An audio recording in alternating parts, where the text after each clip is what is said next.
Is this thing on? Just ignore it. It's James Gunn. I'm not doing the phone gag today. I'm ignoring him. I don't want to talk to him.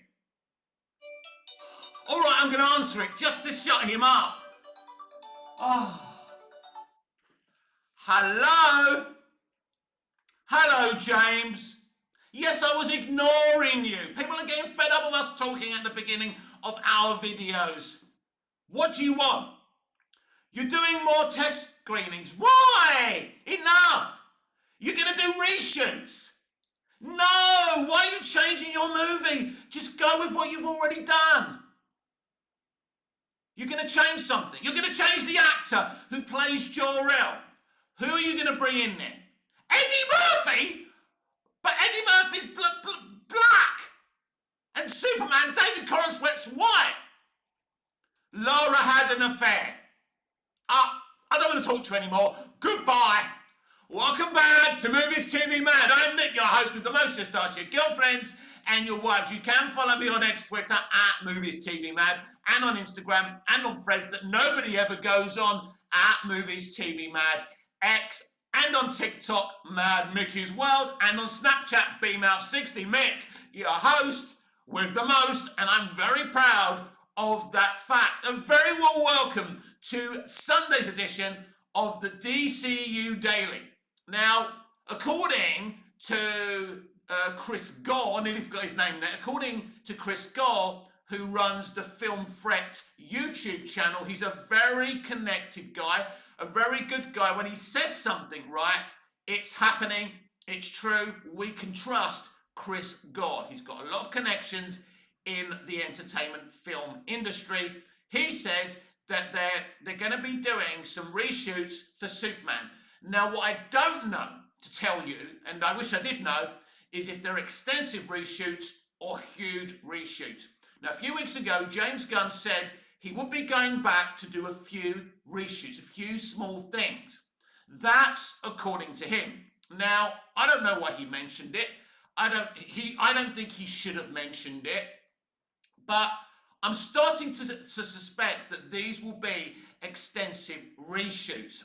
And I am sick and tired of test screenings. Do you realise they've been doing test screenings since the 30s, the late 20s?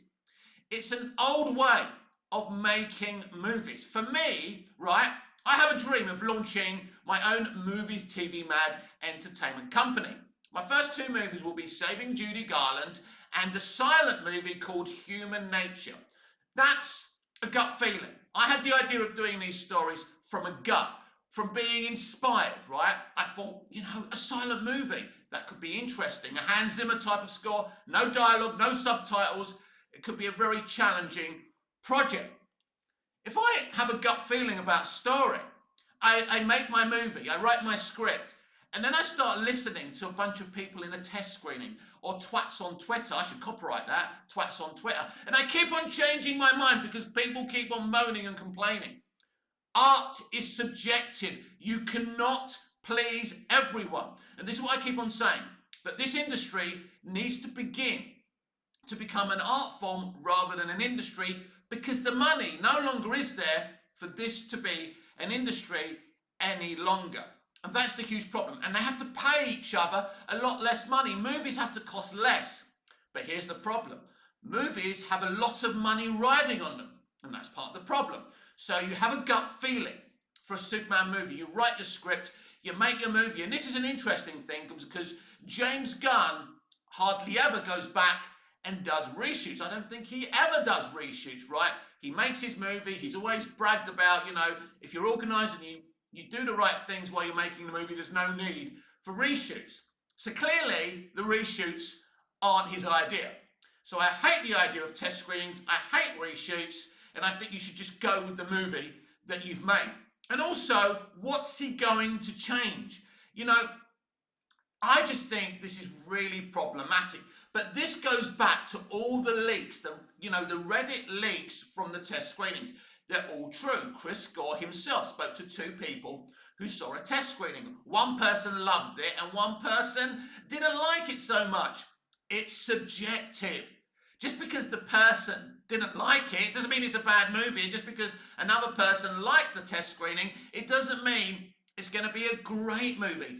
It's about opinion. Let's keep on talking about the reactions to the Superman preview. Now, to me, some of the criticisms and nitpicks I'm hearing about that preview are ridiculous, right? Oh, it looks like a CW show. It doesn't to me. I really enjoyed what I saw. Yes, Crypto kicks him and jumps on him a few too many times. I get it. But people are so triggered by this dog. Crypto has been around in the comics since 1960s.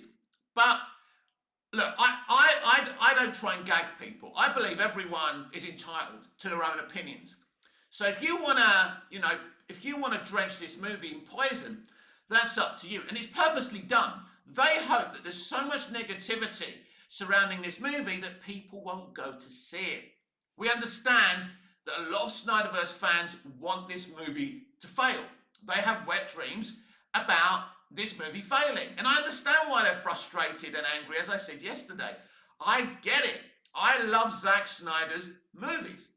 I think the Man of Steel costume is much more superior than the David Corenswet costume. But everything we've seen from this movie is out of context, and I don't actually believe that we've seen much of the real Superman in any footage thus far. Now, James Gunn mentioned pocket universes in this film. What if the Superman falling from the sky into the Arctic floor has fallen out of a pocket universe?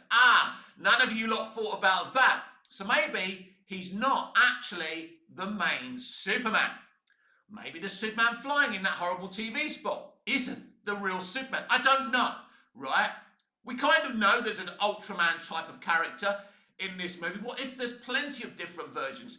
The Kaiju has clearly fallen from one of the pocket universes, and it's interesting that he's using pocket universes, because I believe there's going to be a lot of cameos in this movie, and that's another reason he's using a multitude of pocket universes. Expect many, many cameos. Don't be surprised if Tom Welling appears in this movie, or Brandon Routh, or even Henry Cavill himself. I don't think the Cavill fans or the Snyder fans will be satisfied at that. Gunn took a nice picture of himself and Snyder. That didn't please them, did it? Look, that picture was a very cynical move by Gunn. And the Snyder fans ain't getting fooled. And again, I understand what you're fighting for, and I hope you win the fight to at least get the Snyder Cut restored or allow Zack to do whatever he wants. I think Zack's got one more DC movie within him. I don't know if this movie failing gets you guys what you want. I would like the DCU to be successful and Zack to kind of cook in DC Elseworlds. I don't know if that's a possibility. I think more things are possible if this film succeeds rather than fails. I don't know. But I do know, like, projects like the Smallville animated series will never happen under Gunn, because he wants to create a connective universe. That's the plan, or at least Zaslav wants him to do that. We are going down this MCU connected universe thing. Whether that's the best of ideas, I didn't like the idea. I think you've just come out of a failed DCEU franchise, and then you know, it's like breaking up.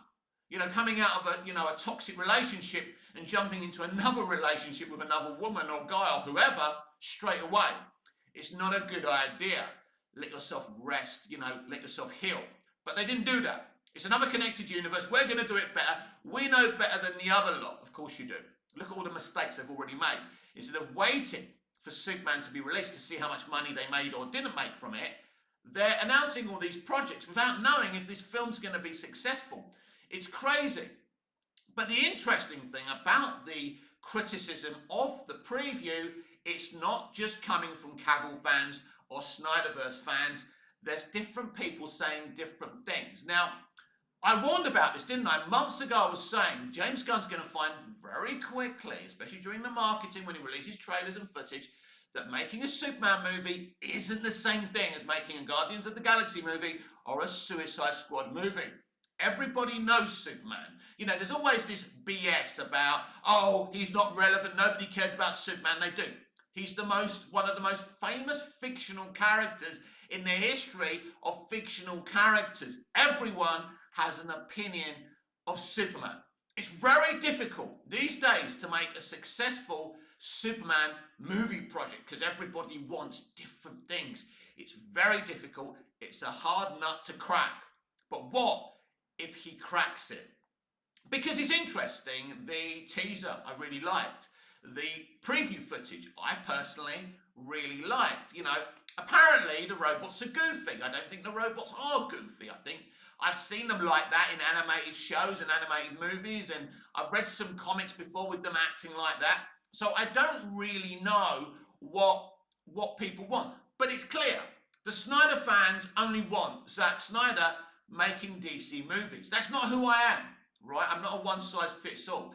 I love what Zack did. I'd like him to cook in DC Elseworlds, right, alongside Gunn, but I don't just think it's Snyder or nothing. They've got this saying, no Snyder, no money, right? That's up to you. You're allowed to have that opinion. You're allowed to say that. But I don't think for the end of time that Zack Snyder should be the only one making DC movies, and they do. They are just interested in one director. I'm not. A healthy industry has many creatives and many different ideas. It's okay for Superman not to have the red shorts. It's okay for Superman to have the red trunks. It's okay for Superman to have a bright costume. It's also okay for him to have a darker costume, as he does from Michael Wilkinson in Man of Steel, BVS, and the Snyder Cut. He has the black suit, doesn't he? Now, personally, I think the Man of Steel costume, as I say, is far superior to what David's wearing or what Brandon wore in Superman Returns. But here's the thing. Here's a big thing. I do think that the Man of Steel costume is too dark. I do have that opinion. It's not a deal breaker for me. I think that costume looks great. And one thing about that Man of Steel costume, it fits a guy who's worked out, who's worked really hard. Just like Brandon Routh's costume, the James Gunn costume reduces David's body mass, his height. So that isn't a good idea, but it's not as bad as the Superman Returns costume. That cape in Superman Returns, was it leather? I don't know what it was. It looked horrible, and it was far too short. Some people think Henry's cape is far too long. I don't know. Maybe slightly too long, but I think it's a wonderful cape, by the way.